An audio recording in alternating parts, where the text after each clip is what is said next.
Hello everyone, we're at 290, we're nearly at 300. Welcome to Pommyinoz. We're going to be previewing the Fremantle versus Carlton game that will be Saturday at 8:10. If you are new around here, before we crack on, please like and subscribe. Please share on your socials, it means the world. A lot of you have been doing. I've noticed, looking at the data, we're getting external interest, which is fantastic.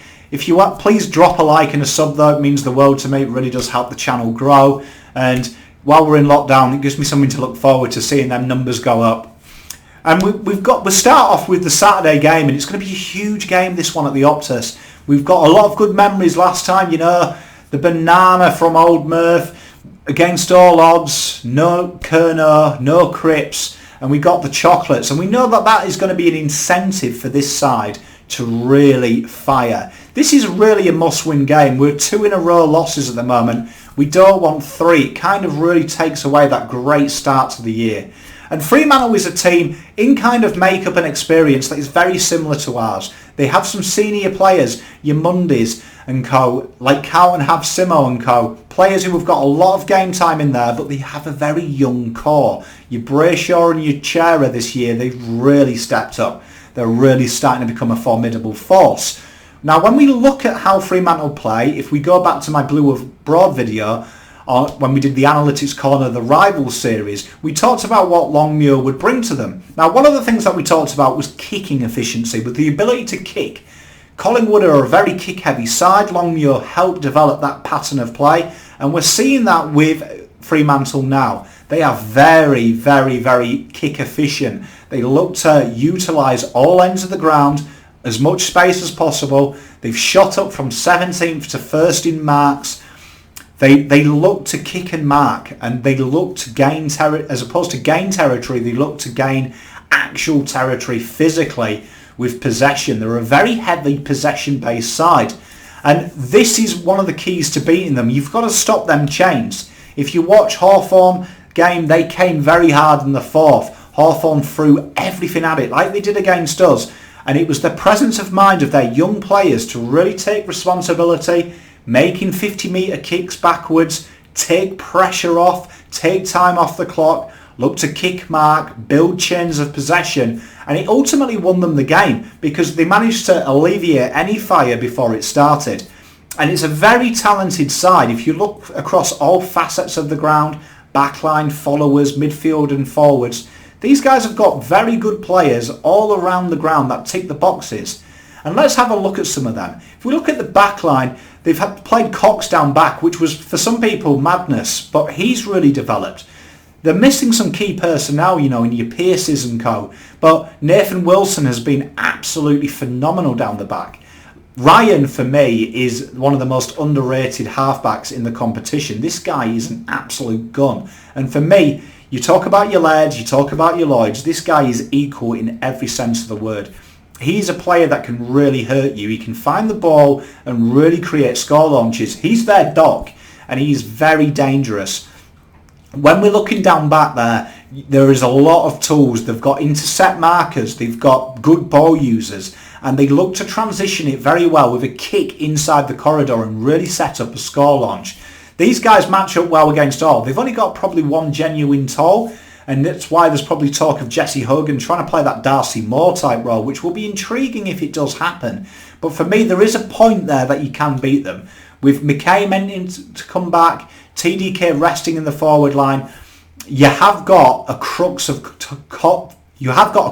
tolls there. Throw Casbolt into the bolt there, and it's going to be a really intriguing battle. If we can get good entry inside 50, and this is key, we have to use the ball well inside 50. There is a chance to beat them just because of the height differential, but it's creating that space. For me, when Cripper goes there, it's going to be intriguing about how our smalls react. We've lost Martin for this game, but it's going to be intriguing because Cripper draws players, he draws traffic, and I would predict when you see that, and you see how Sicily operated in the forward line, it did cause a bit of chaos. It started to draw the structure out.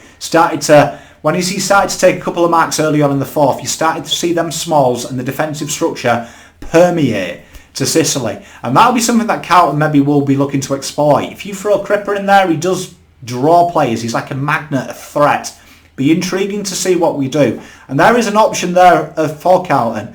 If that defensive structure slightly permeates, there is chances, and we'll be looking to our smalls, whoever that will be in there. I predict you might see Honey coming for this game, and that'll be Honey time. You've also got Betts there. We know he's a threat all the time. And also Gibbons. Gibbons is going to be really looking to try and stop that Ryan injection off halfback. Intriguing matchup. Then in the midfield, obviously, there's some players that need no introduction. Nat Fyfe for me has been probably consistently the best mid player in the competition for the last 5 years. I really do rate him. I think for me, he's above everyone in all departments. He gets a tick in just about everywhere. And I'm a big fan of Nat Fyfe. But then you've got Brayshaw, you've got Shearer, you've got Mundy, you've got a real good midfield there. And then you complement that with Sean Darcy and Lobb, who have really done well for me as a tandem. You've got Darcy, the big muscular boy, and then you've got Rory, who really just, like, you know, he's mobile, he's athletic. It's a real intriguing matchup for TDK and Pitternet, because Darcy's going to come across a physical ruckman in Pitternet, and for me, he's one of the better physical ruckmen in the comp. It's going to be intriguing because when he rests in the forward line, he causes havoc. We saw it against Hawks. And once he gets up and about and gets going early, he is a big danger for Carlton. But that midfield, it looks to kick mark. It's a very heavy kicking, very efficient side, and it relies heavily, their possession game that Longmuir plays, on efficiency. And the only way that you destroy efficiency is pressure. We're looking at Curnow here. We're looking at Setterfield. Both of these guys are real high in their pressure numbers. Setterfield particularly has been nailing tackles, nailing them. You've got to put pressure on them. You can't allow them. What Hawthorn did for 2 quarters in that first half was allow too much space, allow too much time, allow too many hands on the pill. And once they get a lot of hands on it and they get the confidence, you start to see what happens. Shearer, Brayshaw, they cut you apart. They had the luxury of just throwing 5 foot forward. They didn't need him. And that is a danger. And then when you throw that, you know, Walters is going to come back. We know he loves a bit of midfield time. They're very dangerous. You're going to have to look. You can't allow what happened against West Coast, where you've got players like Kelly just doing what they want in the midfield. You've got to man up. You've got to put pressure. You've got to be looking for it. And you've got to be looking to get the ball away from that trouble. A lot will rely on Walsh. We know he's come into some real form recently. And for me, I think he's our danger man there. I think he's someone that we've got to look to get the ball outside, look to make things happen, look to hit up inside 50 hard and early. And that is it. We know that Fremantle don't give up. We've got to look to try and make them want to give up, really make them chase the game. If we can make them chase the game, they're going to have to take risks. They're going to have to hit the corridor hard. They're going to have to take them long kicks on. And that'll ruin their kicking efficiency. And if that kicking efficiency starts to permeate, starts to slow down, that is Longmuir's strength. It's their possession game, their ability to retain possession.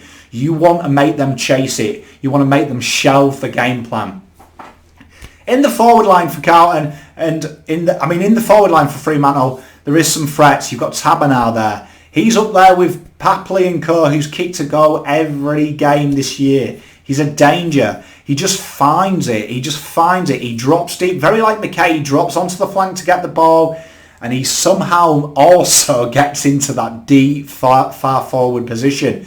He's a real threat. He's agile. He's strong. He hasn't got many weaknesses, even when the ball hits the deck.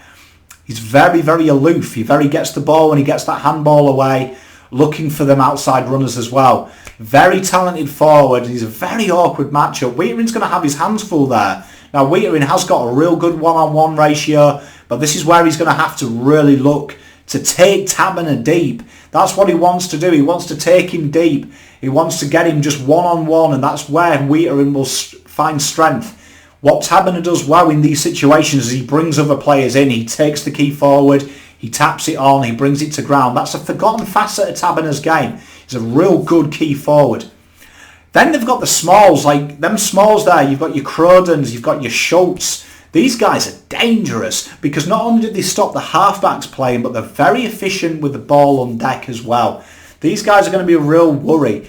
Plowman's going to have his work cut out, so is Willow, so is Simo. These guys are going to have to really step up. They play a beautiful brand of physicality, but also a beautiful brand of just when the ball gets on the deck, they look to make things happen. Around stoppages, these guys are really dangerous too. Something that Carlton are going to have to look for. However, this is where Carlton can play to their strengths. We've got to look at finding a way of freeing up Doc, because Croden will go to him, and Croden is hard and he looks to stop that injection off halfback. So there's a real opportunity for players like SPS and Williamson to really take the game on, stretch them. They do play a very high forward press as well, so there's going to be that option of kicking out the back. Something that we did really successfully against North Melbourne and against Port Adelaide for a lot of stages was allow them to come to us and then look to hit them over the back and hit them on the counter. That option is there for Freo because they do commit players and they do look to press it in and really make good conversion of their forward 50s. These guys do really convert well. 60% of inside 50s result in scores. So we've got to look there at stopping that. When we look at the numbers all in all though, there is not much separating us. Really everything is within a one and a bit, 1.2, 1.4 in stats between us. It's a real even matchup. And for me, this is going to be come down to that midfield battle. It's going to be who gets best first use. It's going to be who gets to dictate the play. This is going to be a game-style fight here. It's Carlton's counter-punch, real direct football, really going for it, versus Fremantle's more possession-based game. It's going to be a really intriguing matchup, this. For me, I think that Carlton, they're going to have to play 4 quarters. That's a non-negotiable in this game. But what they are going to have to do is look to put pressure on. We're very good at applying pressure. And put pressure on. Try and break down that disposal efficiency. Try to stop that kick. Try and make them take on a bit too much with each kick, each possession, and look to force them turnovers. Both sides are very successful at forcing turnovers and creating intercepts. It's going to be a battle of that. It's going to be a battle of whose game plan is better on the day. It's going to be a really intriguing matchup. Some great subplots. Let me know, guys and girls, in the comments, what are your thoughts of this game? Who are the danger men for you? What are you looking for? What are the potential changes? I'd love to hear from you. Until next time, if I don't see you through the week, see you through the window. Pom out.